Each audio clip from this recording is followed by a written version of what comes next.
यहाँ पटना में socialist party India का राष्ट्रीय सम्मेलन है।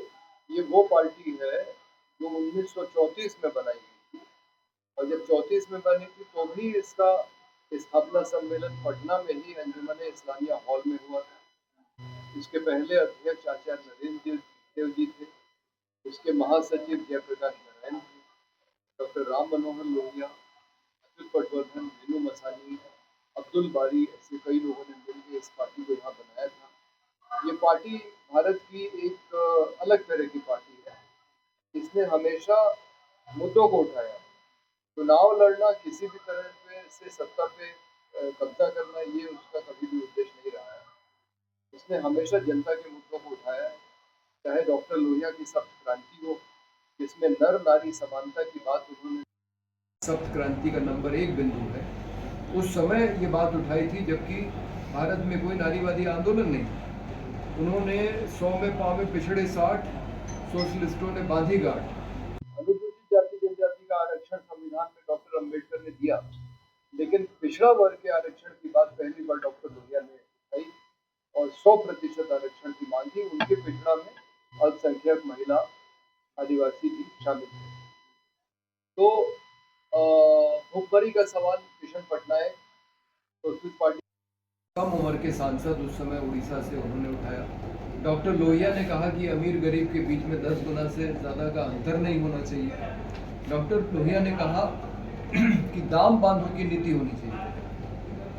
अब देखिए, इस समय कोका कोला और पेप्सी की पानी की बोतल 20 रुपए की बिक रही। हम अपने किसान को, वो आंदोलन कर रहा है कि हमको हमारे लागत मूल्य का 1.5 गुना न्यूनतम समर्थन मूल्य के रूप में कानूनी गारंटी की तरह दिया जाए, लेकिन हम अपने किसान को उसके लागत मूल्य का 1.5 गुना और पेप्सी कोला को 10-20 गुना मुनाफा कमा के इस देश से ले जाने की हमने छूट दी।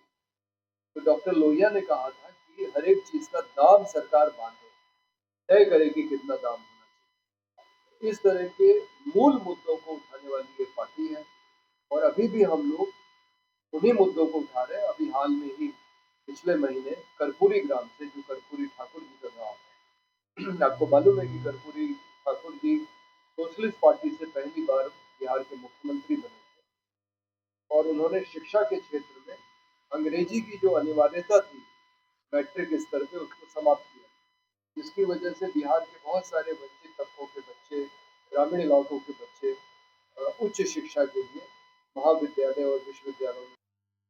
तो कर्पूरी ठाकुर के गांव से और पटना तक की 6 से 10 जुलाई की पदयात्रा हुई, जिसमें हमने मुद्दा उठाया है समान शिक्षा प्रणाली का। बिहार में समान शिक्षा प्रणाली को लागू किया जाए, ये सोशलिस्ट पार्टी की मांग है। इस चुनाव मुचकुंद दुबे ने बनाया था 2007 में, उसकी सिफारिश है कि समान शिक्षा प्रणाली लागू की जाए, लेकिन नीतीश कुमार ने जिस तरह से शराबबंदी को लागू किया उस तरह से उसको लागू नहीं किया। हमारी मांग है कि उसको लागू किया जाए और हम उस मुद्दे को लेकर विधानसभा चुनाव में उतरें। इस बार के चुनाव में क्या लगता है सर, अकेले चुनाव लड़ेंगे कि या किसी दल से गठबंधन करेंगे? देखिए, लोकसभा चुनाव के पहले हम लोग इंडिया गठबंधन में शामिल होना चाहते थे। हमने औपचारिक आवेदन दिया था और हमने एक तरफा उनका समर्थन। हमारी पार्टी का इतना जनाधार नहीं है कि हम कोई सीट, तो हमने एक तरफा लेकिन हम इंडिया गठबंधन में औपचारिक रूप से शामिल नहीं हैं। तो इसलिए इस बार ये तय किया गया है कि सोशलिस्ट पार्टी अपने बल पे ही चुनाव लड़ेगी। अगर आपकी पार्टी का विधायक जीत जाता है तो उसके बाद में आप क्या करेंगे? सरकार में शामिल होंगे या किसी? नहीं, बिल्कुल हम शामिल होंगे अगर मौका मिलेगा तो, क्योंकि हमको सोशलिस्ट पार्टी का जो एजेंडा है उसको लागू कराना है, जिसमें सबसे पहले समान शिक्षा की बात है, समान स्वास्थ्य की बात है। सरकारी कर्मचारियों, अधिकारियों के बच्चे सरकारी विद्यालय में अनिवार्य रूप से पढ़ें, वो अपना इलाज, सरकारी नौकरी करने वाले लोग अपने परिवार के लोगों का इलाज सरकारी अस्पताल में कराएं। सर, जैसे कि आपने कहा कि 2011 में हमारी पार्टी का जो है पुनर्जन्म, तो उसके बाद 15 और 20 चुनाव जी उसमें कहा नहीं, हम लोग लड़े थे। हमारी पार्टी तब बहुत छोटी थी।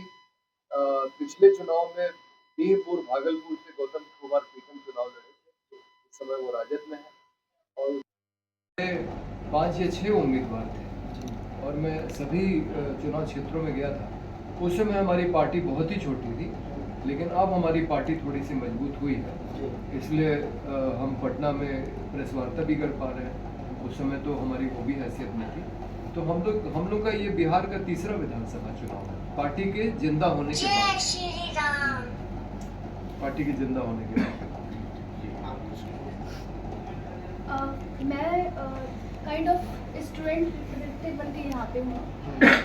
हमेशा से जो पॉलिटिकल इश्यूज रहे हैं स्टेट लेवल पे या फिर नेशनल लेवल पे या फिर इंटरनेशनल लेवल पे, और आपने भी देखा होगा कि यहाँ पे जो एक सम्मेलन में हर स्टेट से ऑलमोस्ट रिप्रेजेंटेटिव आए हुए हैं।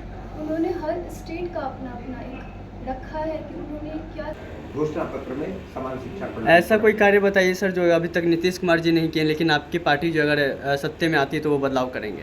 ये नंबर एक, यही नंबर एक है। असली बात यह है कि 2007 में नीतीश जी के ही नेतृत्व में, हम इसके लिए उनका धन्यवाद देते हैं कि कुछ तो कदम बढ़े। उन्होंने ही मुस्कुल दुबे आयोग का गठन किया था, लेकिन जब उसकी सिफारिश से आई तब उसको उन्होंने आगे नहीं बढ़ाया, विधानसभा के पटल पे नहीं रखा, उसको एज इट इज छोड़ दिया। वो धूल फांक रही है फाइलें, हम उस पर से धूल हटाना चाहते हैं। हमेशा कहा जाता है सर कि अभी इस बार देखा जा रहा है कि नीतीश कुमार के एरिया में जो सत्ते में है तो भ्रष्टाचार के लिए मतलब अफसरशाही ज़्यादा हो रही है, तो क्या अगर आपकी सत्ते आती है तो क्या अफसरशाही पर क्या कमांड करेगी? देखिए, अफसरशाही पे कमांड की जरूरत नहीं है, भ्रष्टाचार पर कमांड की जरूरत है। अब भ्रष्टाचार अफसरशाही में भी भ्रष्टाचार है, नेताओं में भी भ्रष्टाचार है, न्यायपालिका में भी भ्रष्टाचार है। हम भ्रष्टाचार कैसे निवारण हो इसके लिए काम करना चाहते हैं। और इन सब के मूल में जब हम देखते हैं तो यह दिखता है कि चुनाव में जो खर्च अब करोड़ों करोड़ में होने लगा है, यह भी भ्रष्टाचार का एक मूल कारण है।